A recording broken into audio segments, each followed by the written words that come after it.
move they really wanted to make last year. Specifically, they went after Clowney hard last offseason, deep into the summer until training camp began. He finally made his choice to sign with the Tennessee Titans. But they stayed online with him, kept watching him, even though he had an offseason last year in Tennessee because of a knee injury and only played in 8 games. And as soon as the year ended and he proved he was healthy, they were right on the phone to get a deal done. He said when he visited Cleveland the first time, he knew he wanted to sign with the Browns. So he came back today and right away signed this deal with a big smile. 1 year, $10 million.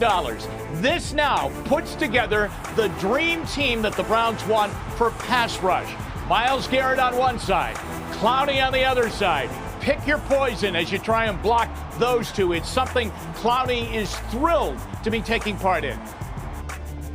A lot. I've been getting double teamed off a lot in this league over my career, and I'm looking forward to playing with somebody dominant on the opposite side, like a Myles Garrett who can draw a double team. Maybe I can go one-on-one more. He's had 32 career sacks in his career, but he's always been the main guy. Now he'll be the number 2 guy. Garrett one on the other side, and then Clowney over on the opposite side. 1-2 punch with their pass rush. It's something they feel they have to have. Jay, this is a move that tells you that the Browns as an organization are saying it's time to win right now. We are ready to win right now. Our offense is as good as anybody in the NFL. We feel we've fixed the defense, topped off by the move today. And remember, we haven't even gotten to the draft yet. Yeah, and that's another big part of building a football team. Jimmy, before we let you go, I want to get your overall view of what General Manager Andrew Berry has done during this free agency signing period, because there's a pattern here. He's definitely bolstered the defense, went out and got the safety and the cornerback. But more importantly, what jumps out to me is he has signed 5 players to 1-year deals that are player incentive deals. These are guys that are looking for that longer-term deal down the road. And I wanted to get your take on that approach because it's different and it seems to be working. You know, it really worked last year, too, Jay. He kind of instituted it last year. Remember, they went out and they signed players like Carl Joseph. They signed him to a 1-year deal. B.J. Goodson to a 1-year deal. Kevin Johnson to a 1-year deal. And it worked pretty well for them last year. Now, they've heightened that with a better grade of player coming in defensively. It's a good situation for the Browns and for the player, too. And a lot of players are doing this in the free agency market this year as they look to next year in the NFL, when the salary cap is going to balloon because those new television contracts are going to kick in.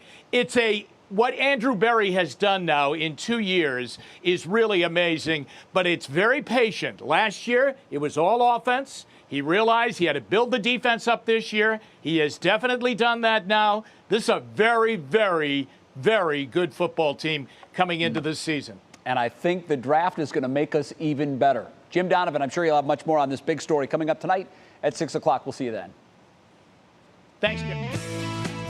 Now on your feet at 5, we're learning new information about the women who reported getting blood clots after receiving the Johnson & Johnson COVID-19 vaccine. Our senior health correspondent, Monica Robbins, has more on that for us today. And Monica, this is definitely something a lot of folks are paying very close attention to.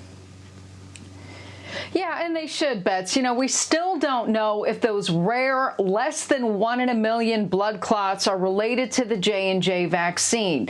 But we do know more about the women who developed that condition. The average age was 33.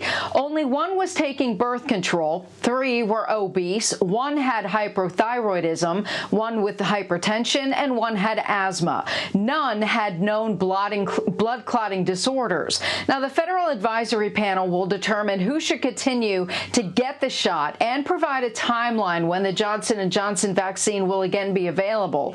And because of the rarity of these cases, the message experts are saying is that the system worked.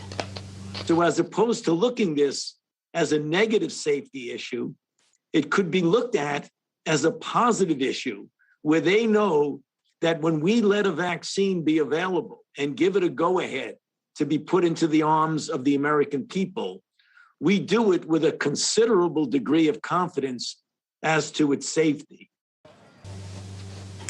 Now, while popular, the single-shot Johnson & Johnson vaccine made up just a fraction of the U.S. vaccine supply. The far more common Pfizer and Moderna vaccines have not been linked to any serious side effects.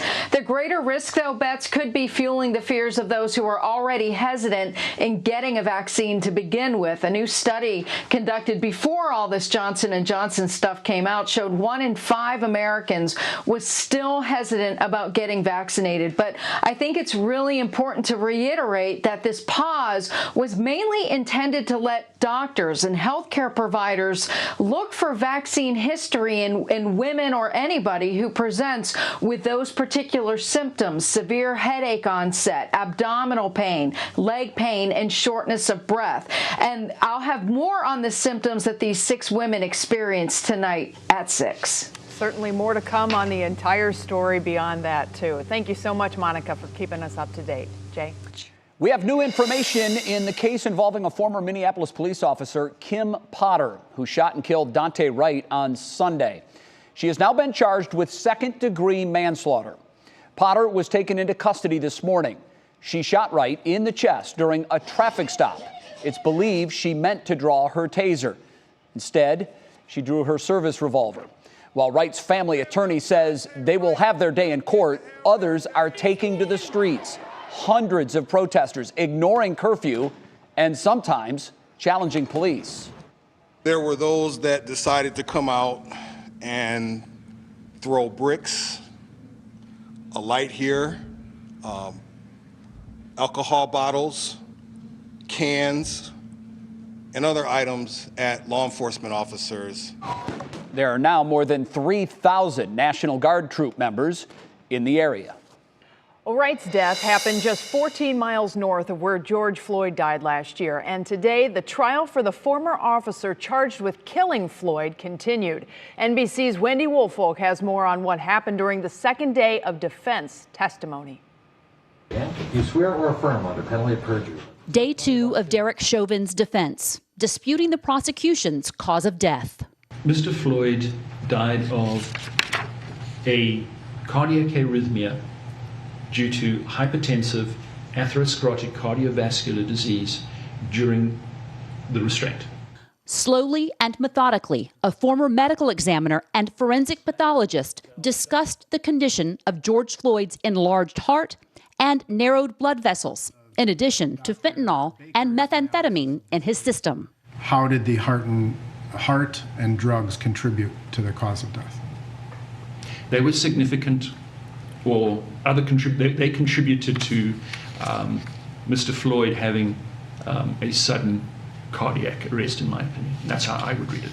For the first time, expert testimony about Mr. Floyd's proximity to the car's tailpipe, suggesting carbon monoxide poisoning could have played a role in his death. This is just another potential insult, another brick in the wall, unfortunately, for the circumstances here. But in cross-examination, the prosecution immediately refuted the suggestion. What amount of carbon monoxide, if any, would have been in Mr. Floyd's breathing zone? No, because it was not tested. It was a yes or no question. You haven't seen any, have you? I have not seen any data.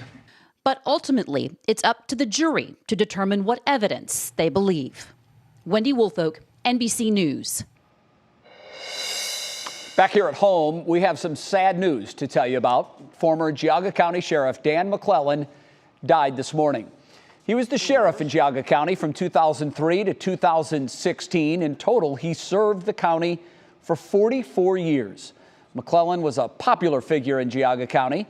We talked with current Sheriff Scott Hildenbrand, who told us McClellan had been battling a brain tumor and died peacefully with his family by his side.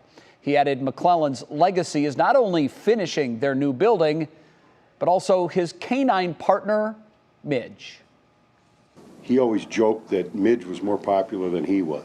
You know, he would say that he'd hear people say, "Hey, there's Midge and that other guy," you know. But Midge went with him everywhere we went.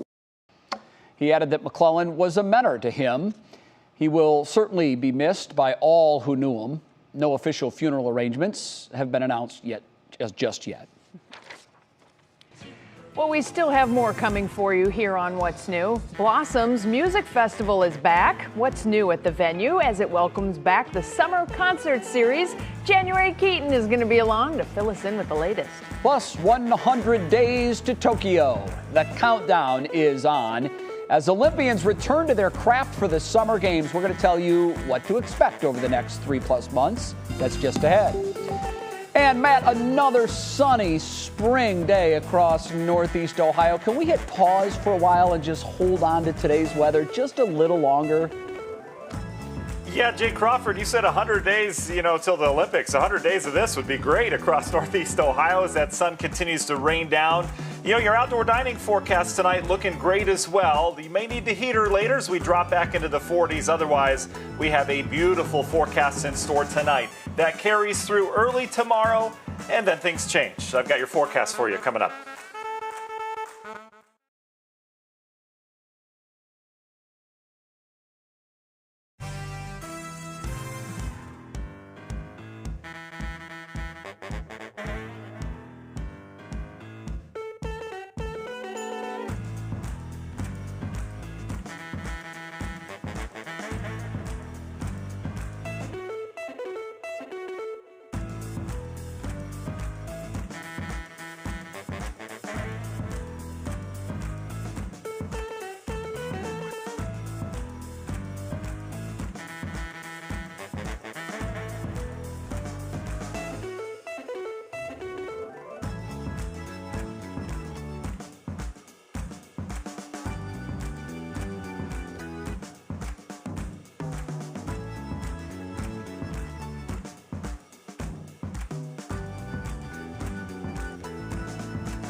How much have we missed live concerts throughout this pandemic? Can you believe it's been over a year since we've seen some live music around here? Well, the fact that concerts are coming back is definitely music to our ears. And with the Blossom Music Festival making a big comeback, our January Keaton talked with organizers about what's new for the return.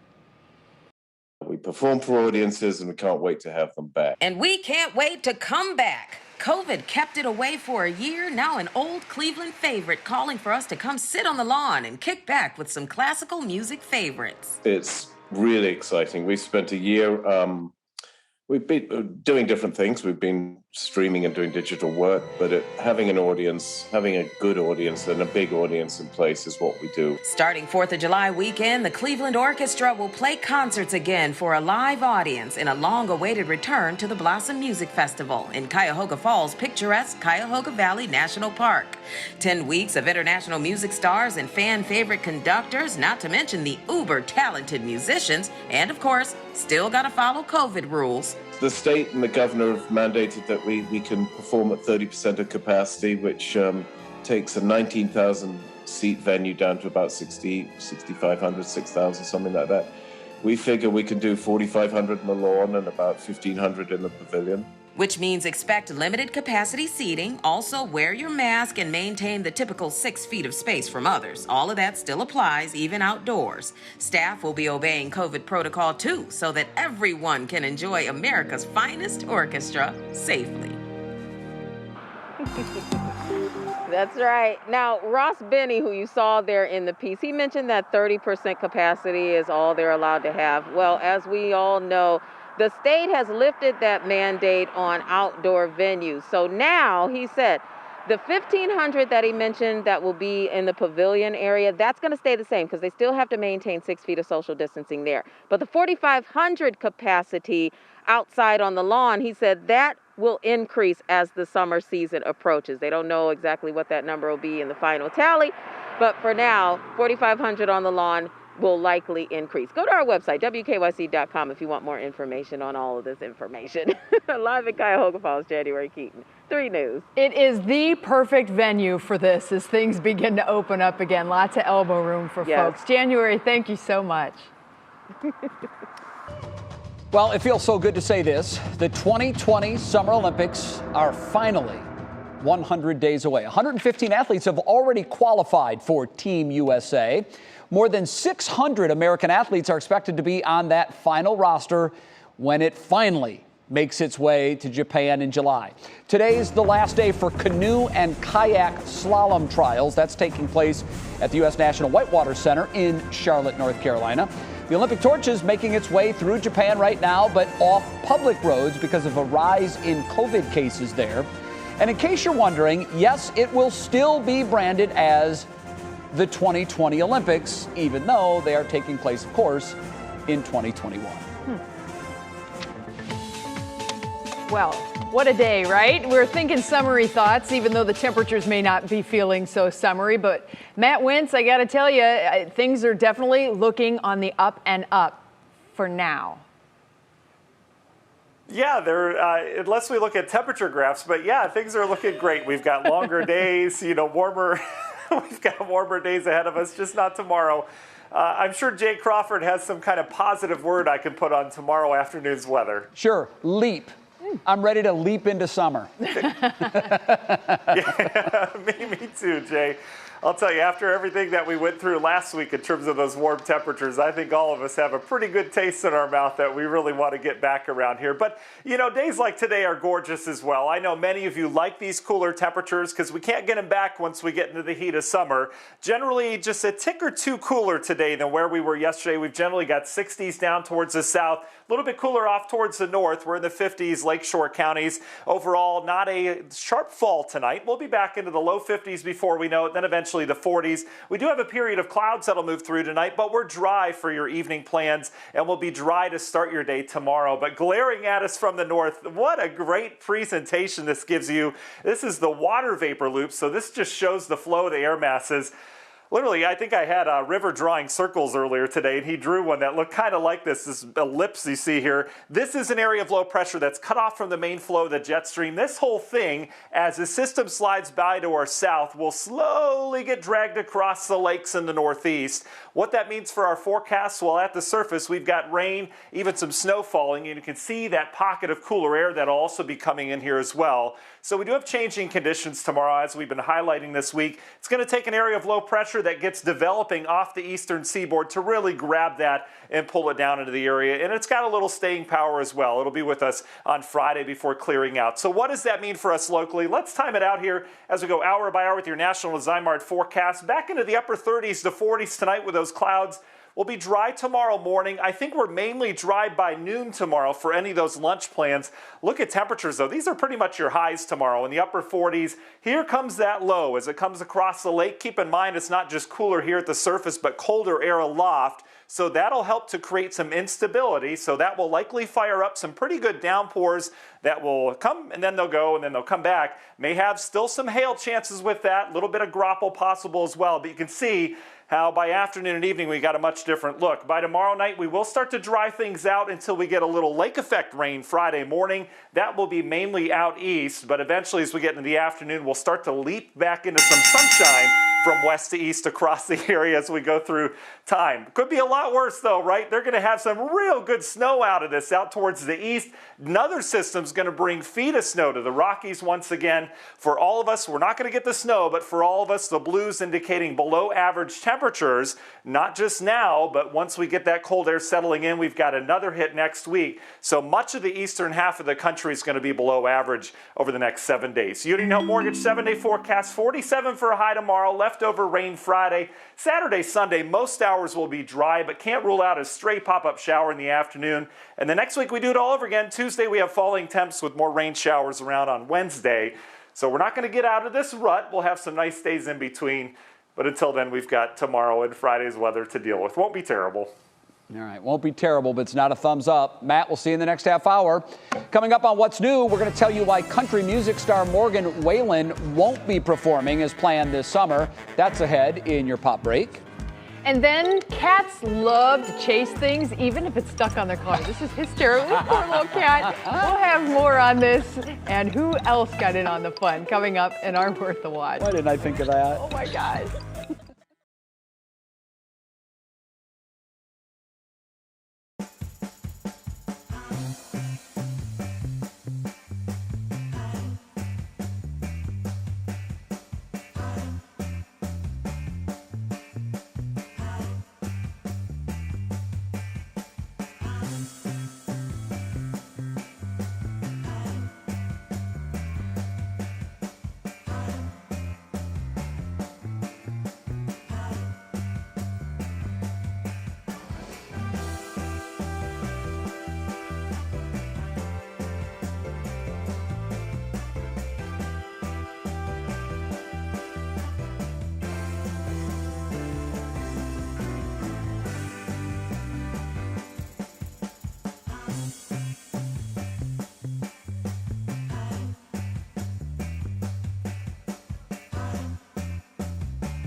Today's pop break is jammed-packed. A Bachelor star is speaking his truth. Country star Morgan Wallen has a message for his fans. And Bobby Brown talks about drug addiction and loss. Here's Kiara Cotton with all the details.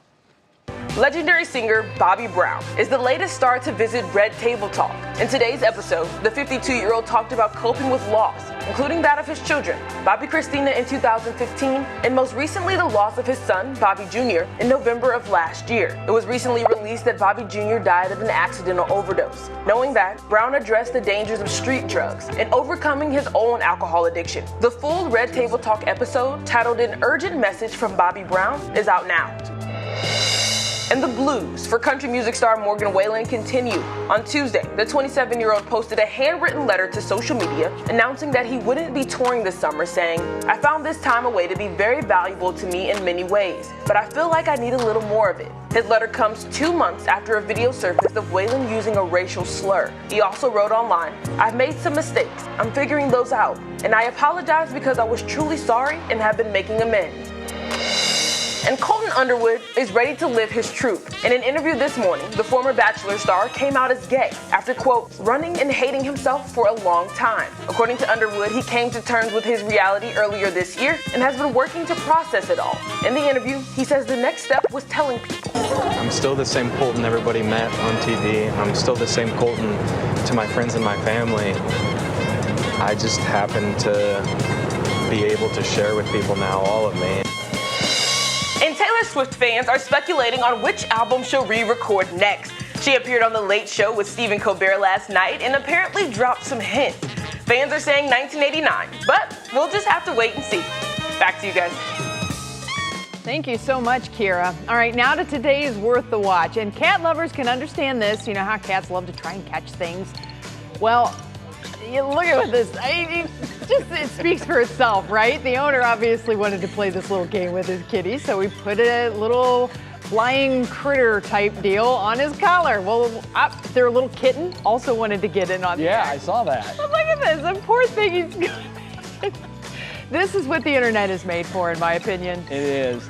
It's a fun idea. I one time saw a video, I think on YouTube or something, that if you put a piece of tape down the middle of a cat's back, they do these crazy things to try to get it off. Oh. And I tried it, and it was horrific. I don't think I'd put any tape on a cat. Yeah, it wasn't good. My wife did not like that I did that. She was very angry with me. I was in husband jail for a while. I guess so. Well, fun collar tricks nonetheless. Well, guess what, everybody? As Jay mentioned earlier, we are exactly 100 days out until the Summer Games in Tokyo. And next at 5:30 here on What's New, we're going to hear about the preps from athletes and get the scoop on USA shooting team. And if you're looking for a new job, maybe you should think about using your tech skills as a career. I mean, let's face it, we all have them, don't we? How one boot camp is ramping up candidates. We've got that story when What's New comes right back.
And now, live from WKYC Studios, this is What's New. Welcome back to What's New on this gorgeous Wednesday. I don't know, it's looking at that weather shot, Bets. It looks like the clouds are rolling in now, so I guess we got to kind of hold on to this because it's going to be gone for a few days. Yeah, we're in a little bit of a cool patch here, but, you know, June is right around the corner, everybody. We're going to turn the corner finally, eventually. I hope so, as long as we don't get snow after May 11th. That's all I know we did last year. I can't take that this year. Cannot take it. With Betsy Kling, I'm Jay Crawford. We're starting this half hour with 3 things you need to know, and we'll get right to them. Number 1 on our list, we are following active breaking news that is on the east side of Cleveland right now. We're looking at live pictures at the area of East 82nd and Decker. As you can see, heavy police presence there at this hour. We know the police chief is also on the scene. We have a crew there. They're working to get more information, and we will bring you the very latest as soon as we get the information.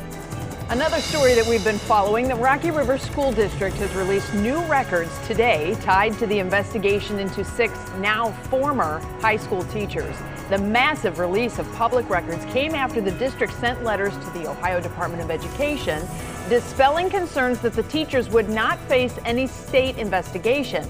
Also included in the documents released today were new details from a former student who said a math teacher called her, quote, sexy, and made inappropriate physical contact with her at school. This scandal began last month when a Google Classroom video was discovered in which 2 teachers were heard talking about a photo allegedly sent to a group of male teachers about a female student.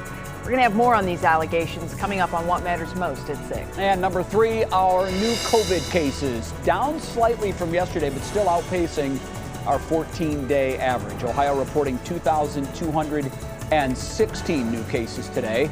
We haven't talked recently about our positivity rate, but it is worth pointing out that today it comes in at 6.2%, which continues a trend of it going in the wrong direction. Our 14-day average is also up slightly, 1,998 daily cases averaged over the last 2 weeks. We're still reporting 183.7 cases per 100,000 residents. And we've now vaccinated more than 4.2 million Ohioans, which is just a sliver under 36% of our state's total population.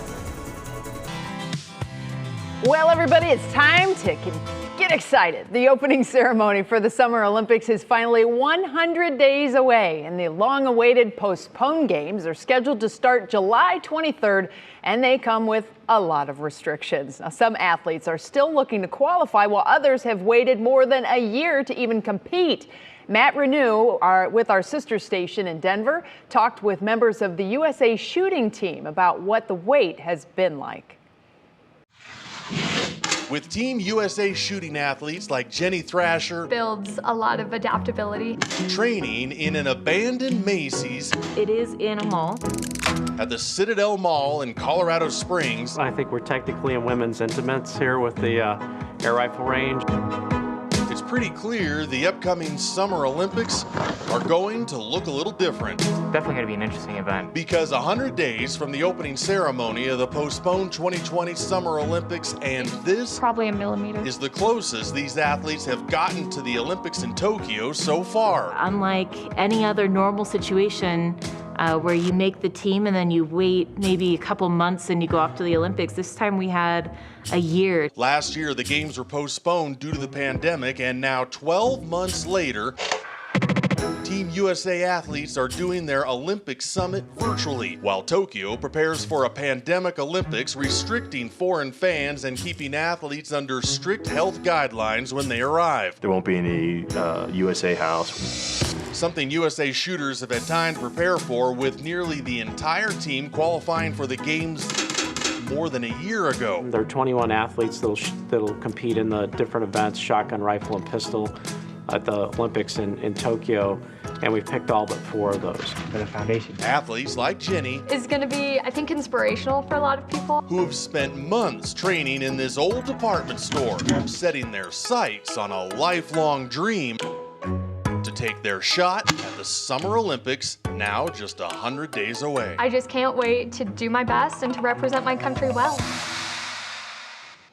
Well, the last few athletes on USA Shooting who need to qualify will get their chance in May, which of course, Jay, brings us to your chance to update us on what's happening with Corey. Yes, so each sport obviously is different. The way track and field works, my son is trying to make the team as a long jumper. The way track and field works, because you try to peak, and you can usually only do that once in a 12-month calendar cycle, it's very close to the Olympic Games. So we won't know which 3 long jumpers we're sending to the Olympics, as well as which 3 100-meter dash, men and women, and everything else in track and field until June. Oh. That's when the Olympic trials will be held in Eugene, Oregon this year.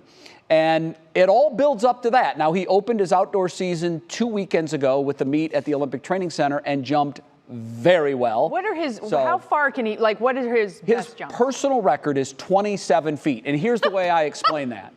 That's if you jump from the 9-yard line, okay, all the way to the end zone. That's how far that is. 27 feet. 27 feet. All right, I'm not going to even try to compare myself to an actual athlete who No, can you were long a jump. good high jumper, Bets, I was in a high jumper. school. I tried long jumping. Okay. My absolute #1 best day ever was Yeah. just a pinch over 17 feet, which is pretty good for Listen, girls long no, jump. that's a great Back in the jump. day. No, that's Your son jumped even today. 10 feet Well, farther. now, it's the difference sometimes between a man and a woman, but it is, when you see it, Bets, it really, it's astonishing. He's literally flying. Yeah, he is. He's in the air a full second, and like I said, it's from the 9-yard line to the end zone. That's amazing. What? It's pretty fun to watch, too. All right, now, to make it feel even more real, let's show you the new Olympic Rings monument that was unveiled in Western Tokyo today. The official mascot made an appearance for the event. Meanwhile, in central Tokyo, officials also unveiled a new statue of the game's mascot. It stands next to the official mascot of the Paralympics. What do you think? I think those are pretty cute. Kind of catchy, yeah. Yeah, it looks like the little guy in one of those Disney films. I can't remember which one it is. I like them. They remind me of the, what are they called? There's Pikachu is one of them. The name, I can't believe I can't remember. We can't think of Pokemon. Pokemon, okay. Oh, wow, that was going to drive me nuts. Yeah. Thank you to Well, some they voices had a ride down at Disney, and this little critter would come up in the thing, and he would spit at you and stuff like that, and the kids would all be freaking out. But I can't remember what that darn dude's name is. Yeah. Anywho, we got to move on. Still ahead, there are new job opportunities out there, everybody, and Danielle Serino has the details on how you can get in on a pretty sweet career if you know anything about software development or even just tech in general. And we continue our coverage of the Cleveland Browns signing of defensive end Jadeveon Clowney. We've been waiting for this. We're going to hear what fans have to say about the move. That's coming up in Clicking in Cleveland. We'll be right back. And now it's time for our Save Our Sauce, which takes us to Il Rione Pizzeria in Gordon Square this afternoon. Well, they closed up shop for almost the entirety of the pandemic, but now they are back open serving their signature thin crust pies with a light and fluffy crust. Doesn't that sound good? Our Doug Tratner picked his favorite pizza joints all around Northeast Ohio. You can find those now at WKYC.com/SaveOurSauce.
Yes, I do. Okay. Mic check. We had to wait 2 days for it, but the deal is done. Yep. Check.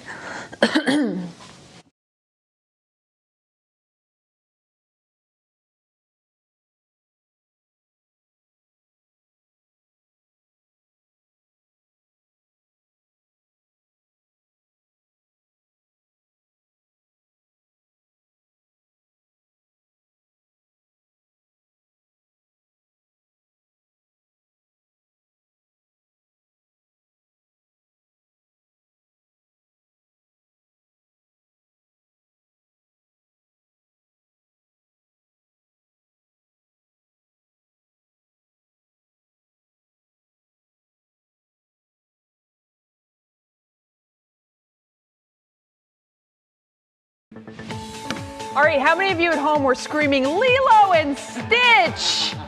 Jay and I finally figured it out. Jay remembered Lilo and Stitch. That's what the little creature, the little mascot for the Olympics looks like. Stitch. I knew it.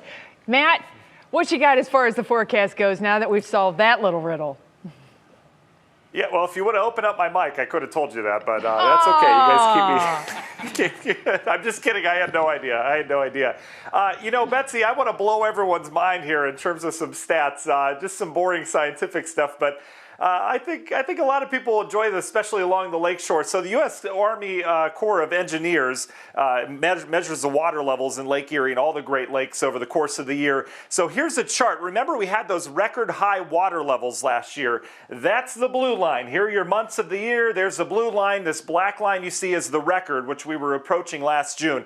The good news, with the dry weather we've had, water levels are responding nicely, right? So here's the red line. That is this year so far. So we've come down versus last year. Your average is right here. So we're still above average in terms of those water levels.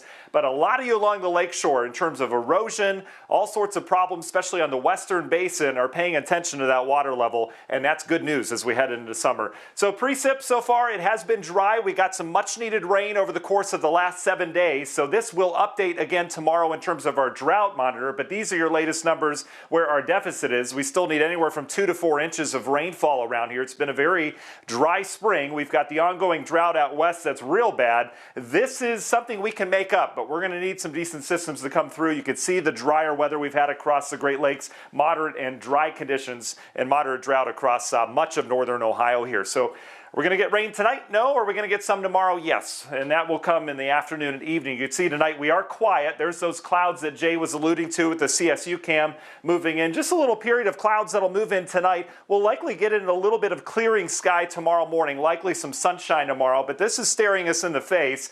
Pretty decent, slow-moving area of low pressure that this system will head off the east coast. It'll grab this, pull it south, and that will bring some of the rain into northeast Ohio tomorrow afternoon. Along with it, we've got colder temperatures as well, not just here at the surface. You can see a lot of the 40s that we have, areas of Wisconsin and Michigan, but up aloft in the atmosphere, that makes a big difference, especially in April, because you get a little daytime heating with some sunshine, and that will pop some instability. We can get some decent downpours, and that's why we continue to think there's a chance of some hail with some of those heavier downpours tomorrow as well. Nothing severe, just a sign of how cold that atmosphere is up above us. Let's take you hour by hour with that National Design Mart forecast. Dry tomorrow morning will be generally near 40. We'll warm up into the upper 40s by midday. Here comes that system out of the north, though. Widespread showers expected. You can see how we'll have a couple heavier dots on there as well, so likely a downpour. And then we may even see some sun peaks in between these. By afternoon and evening, a lot of that will wind down. We bring cold air off the lake. We'll likely have some lake effect showers continuing Friday morning, mainly east of Cleveland.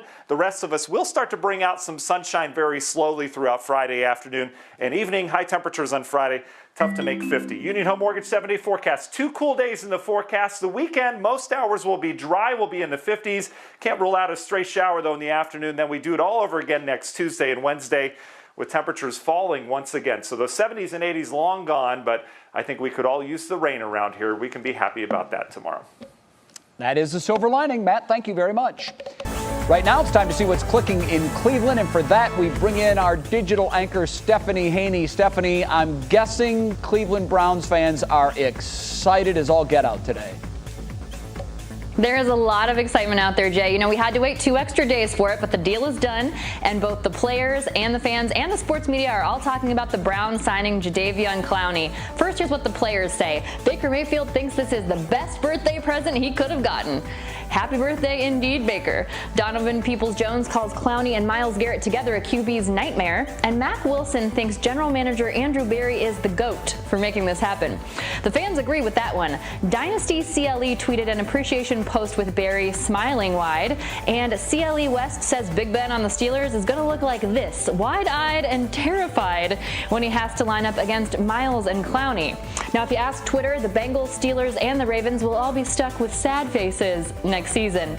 As for the media, Pat McAfee says, yeah, Clowney is bad news for the rest of the AFC North, and this deserves to be said. Field Yates pointed out that now the Browns have not 1, not 2, but yes, 3 first-round NFL draft picks from the last 7 years. Can't say that enough. Ryan Papola put it like this: he's as happy as Clowney was when signing his contract, sharing that picture of the signing. Okay, now we know who the opening performers will be for the 2021 NFL Draft, where the Browns will happily not have the first pick. Kings of Leon will be kicking things off during the pre-show on night 1 with a concert streamed live on NFL.com. Pre-show coverage starts at 7 p.m. and Rock and Roll Hall of Fame inductee and lead singer of Heart, Ann Wilson, will be the person performing the national anthem. And this is pretty cool. CMSD's choir will also get to sing during that national broadcast, Jay and Betsy. So much exciting football news today. I'm glad that I wore my orange, and the defensive line looking pretty good. Excited about that. We're glad you wore your orange too, because it really does feel like, Jimmy said this earlier, this team is going for it. They're in it to win it, and they're going to have a legitimate chance next season. And I can't believe I just said that. I can't believe it. Stephanie, thanks. We'll see you tomorrow. Well, if you're a techie, this next story is for you. How a boot camp is not only offering new jobs in technology, but it's teaching people to really pursue something they enjoy as a career. It's part of our latest Your New Job series, and it's just ahead. Plus, cuteness overload. We're going to show you the 3 tiger cubs who said hello to the public this morning at the Cleveland Zoo. That's ahead, and show us something good. Oh, they were so cute. And speaking of Baker Mayfield's birthday, how old is he today? 26, 28, or 30? Real Browns fans won't miss this one. The answer when we come back. He's a baby.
All right, Beth, pretty sure you know this one, but take a guess. I have no idea. I'm going to be honest. He's 26. He's you 26? said he's a baby. He's 26. Yeah. I mean, when you think about that and the responsibility that he has, I think back to like where I was at 26. Right. I don't think I could have piloted an NFL team, of course.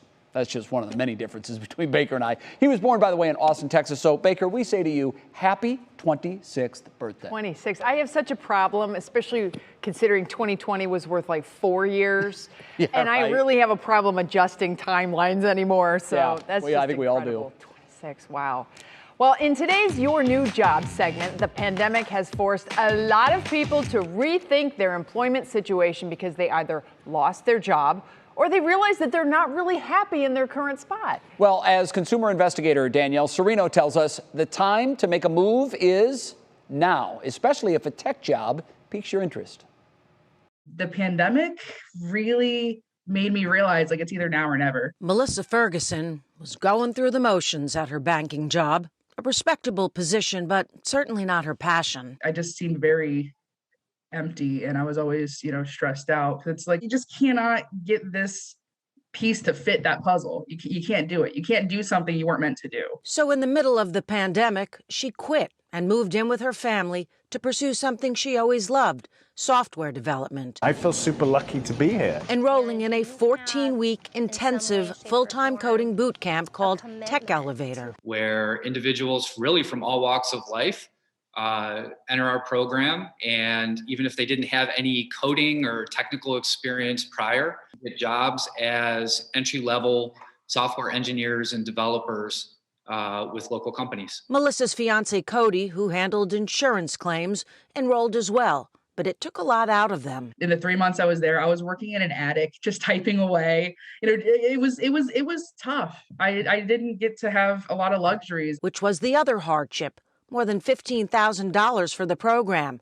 Although, like many students training for tech jobs these days, she was able to get tuition help from public and private sources up to 85% of the cost. There are people in our communities that have underlying talents and skills and aptitude to do these really high in-demand roles and jobs. They just maybe haven't had the opportunity to learn the hard skills that they need to perform in those jobs. But the odds are in their favor it will pay off.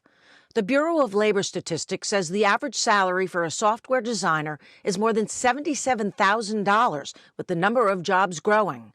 And according to Tech Elevator, 92% of their students get placed within 6 months of graduating. Although there is a multi-step vetting process to make sure applicants are the right fit. We're here to elevate people, companies, and communities that we serve. We're not here to just collect tuition checks. 1 week before graduating, Melissa was hired as a software developer at PNC for $20,000 more than she was making at her old job. Her fiancé was hired there as well for double his last salary.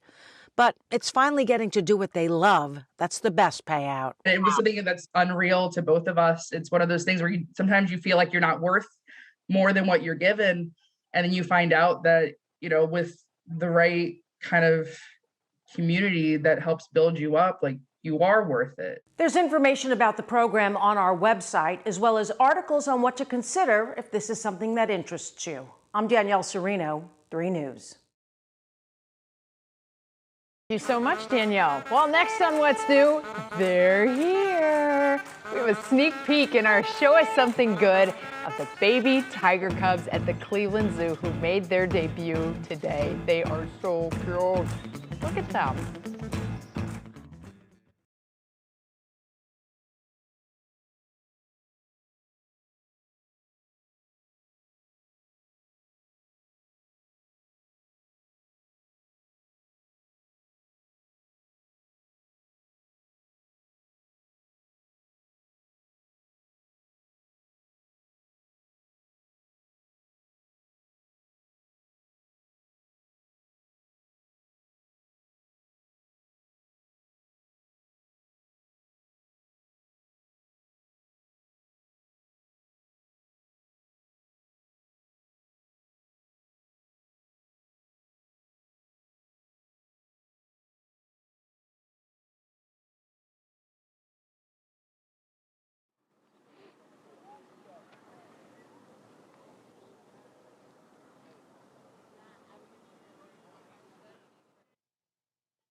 Ask who's gonna cue me.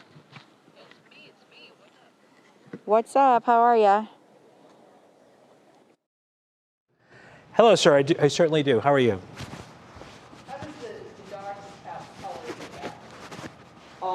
They like her and they want to play with her. The cat has no, like no. It's a beautiful cat. Thank you, David. Like try to play and do like the 20 punches in one. Hey, David, how are ya? Mic check, 1, 2, 3. Going well. Mic check, 1, 2, 3. Thanks for joining us. It's 6 o'clock. I'm Laura Queso. Yeah, try not to get Brian Crane's head in the back. It is hard.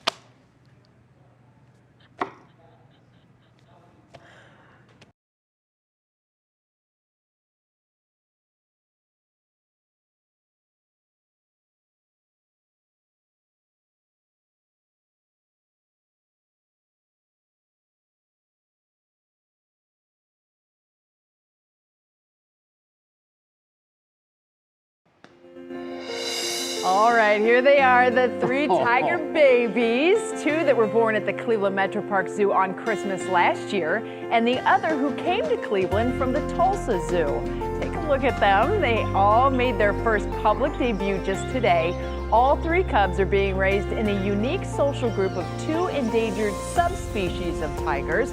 You can check out Luca, Anya, and Indra now at the Roseboro Tiger Passage exhibit. Fun and interesting fact, Luca and Anya are the first tigers born at the Cleveland Zoo in 20 years. They are just hysterical, just like little kids out at the playground who, they don't know that people are watching. They're just doing their thing. I couldn't take my eyes off of them this morning. They're absolutely adorable. We're out of time. Back tomorrow at 5, and we invite you to join us then. What Matters Most with Russ and Laura starts right now. Now at 6, vaccine investigation. Right now, we believe these events to be extremely rare. What we've learned about the 6 patients who developed blood clots after receiving the Johnson & Johnson vaccine and the symptoms to watch for. Also, under arrest, a look at the charges filed against the former police officer who shot and killed Dante Wright during a traffic stop. Heroic actions. And I just wanted to get close to him and just be able to put a hand on him and let him know, it was going to be all right. A local trooper on his chance encounter that led to saving a life. And Clowney in Cleveland. The voice of the Browns, Jim Donovan, on what it means for the team now that Jadeveon Clowney has joined the defensive line. From the WKYC studios, this is What Matters Most. And good evening. Thanks for joining us. I'm Russ Mitchell. And I'm Laura Queso. We want to get right to breaking news now on the east side of Cleveland. Let's go to Marissa Sines, who is standing by in the area near East 82nd and Decker, where police and officers from several agencies have gathered. Marissa, good evening to you. Hi, Russ. Hi, Laura. That's exactly where we're standing. Just behind me is that intersection of Decker and 82nd Street. Take a look at how busy this scene is. And it's been this way for the last hour and a half that we've been out here. Obviously, still a very active scene. There are dozens of police vehicles and even more police officers standing here behind that crime scene tape. This crime scene really blocks off a couple of blocks. Just a little bit this way on 82nd Street and a little bit south there on Decker as well. Here is who we know and who we have seen here on the scene. That's Cleveland Police, including Police Chief Calvin Williams. That's here, State Highway Patrol, DEA, and the U.S. Marshals. Just a moment ago, we did see a police dog enter the scene. Now, this all seems to be revolving around this house here right on the corner of Decker and 82nd Street.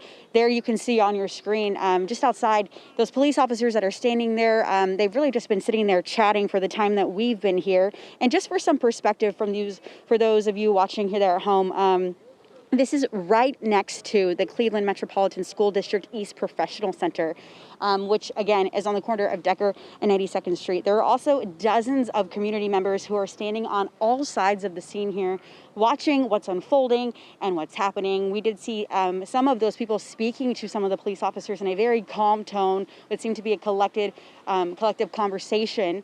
But that's all we know right now. Now we're working to get more information back here while we're standing here live to get more information about what's going on from these agencies. As we learn more, we will pass that along to you. And community concerns that the teachers would not face any state investigation. That included the letters the teachers submitted when giving up their jobs and made inappropriate physical contact, including kissing her on the cheek. As we've reported, 5 teachers resigned and another retired due to a Google Classroom video that showed 2 teachers talking about a photo that was allegedly sent to a group of male teachers about a female student. A state investigation could lead to suspensions or the loss of teaching licenses. The police officer who shot and killed 20-year-old Dante Wright during a traffic stop has been charged in his death. Part of a busy day in the case as the Minneapolis suburb of Brooklyn Center prepares for another night of protests. NBC's Jay Gray in Minneapolis has the latest. 3 days after Dante Wright was shot and killed during this traffic stop captured by a police body camera, the officer who pulled the trigger, Kim Potter, has been charged with second-degree manslaughter. The town's police chief, who's resigned since the incident, says it appears Potter thought she had drawn her taser instead of her pistol, calling the shooting an accident. The family of Dante Wright will get to have their day in court. So we say justice for Dante Wright. Anger over Wright's death has spilled into the streets for 3 straight nights here. Hundreds ignoring a curfew, at times challenging police, sheriff's deputies, and National Guard troops stationed around police headquarters. There were those that decided to come out and throw bricks, a light here, alcohol bottles, cans, and other items at law enforcement officers. Officers responding with tear gas. My nephew's blood is on your hands! Though the tears from Wright's family aren't caused by a chemical or confrontation. Instead, they're from the overwhelming pain of their loss. He belongs to us! Tell him, Grandma. He's gonna be missed! Missed, but this community making sure. Say his name! Dante Wright! Say his name! Dante Wright! He's not forgotten. Jay Gray, NBC News, Brooklyn Center, Minnesota. Cameras were rolling as a state trooper took action to keep a man from jumping off a bridge. We spoke to that trooper today, and he says he couldn't have done it alone. Brandon Simmons has a story from Lorain. Working in law enforcement, you have to be ready for the unexpected. He's just sitting on the edge. He's got his cell phone. Monday afternoon in the pouring rain, State Trooper Michael Wersch was flagged down by a motorist near the Charles Berry Bridge in Lorain. Driver of the pickup truck tells me there's a guy sitting on the edge of the bridge looking like he's going to jump. And it was fate that landed him here. Wersch, who wasn't on patrol, had taken a different route to the courthouse to avoid a train crossing. Now he was face to face with an 18-year-old young man threatening suicide. I just asked him, what was he doing? After checking to see what was below, Wersch approached the man, relying on his training to stay calm. So I was able to walk up to him, grab him, and put another arm around him and hold him there. Within seconds, Good Samaritans and an off-duty Lorain police officer rush over to help. Then we were able to all put hands on him and tell him everything's going to be all right and carry him over to the right side of the bridge. His quick decision worked. While Wersch could easily take credit for making the save, he doesn't, instead crediting those who quickly came to assist. Without them, things easily could have ended badly. I'd like to think of myself as a strong guy, but I can't hold on to somebody forever. Just to have them there, it was great. This type of incident was a first for Wersch, who's been on the job just 2 years. An instant reminder that you have to be ready for anything. When something's coming from word of mouth directly to you, you're going to be able to act pretty quick. In Lorain, I'm Brandon Simmons, 3 News. Changing directions now, a major move by the Browns today. The team is signing defensive end Jadeveon Clowney to a 1-year deal. The voice of the Browns, Jimmy Donovan, joined us now with more. And Jimmy, this is a big deal, is it not? It is a very big deal. The Browns have continued to add talent to their defensive side of the football this offseason. But this was the linchpin today. This was a move the Browns wanted to actually make last summer. They went after Jadeveon Clowney with a multi-year offer last year at a high rate of salary, but he turned them down and instead signed with Tennessee.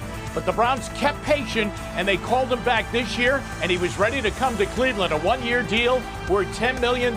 This is the dream pass rush the Browns have been looking for. Myles Garrett on one side, Jadeveon Clowney on the other side. The Browns have bolstered their defense in a big way. In a passing league, you need pass rush. Clowney and Garrett, boy, I have to tell you, when you play the Browns, you're going to have a tough time blocking those two. The only question is going to be, can Clowney remain healthy? When he's been healthy in his career, he's been sensational. But he's had injuries like last year. He had a knee problem. He only played 8 games and didn't have a sack. He said he's healthy and ready to go this year. And Russ, we'll hear from Clowney coming up in sports. He's thrilled to be coming to Cleveland, thrilled to be playing alongside Myles Garrett. Here's the big picture, though. The Browns, no doubt about it, they are saying, we're not rebuilding. We're ready to win right now. We are that good right now. Our window of winning is wide open, and we're going through it. And the voice of the Browns, obviously. What Matters Most is sponsored by Window Nation. Online at windownation.com.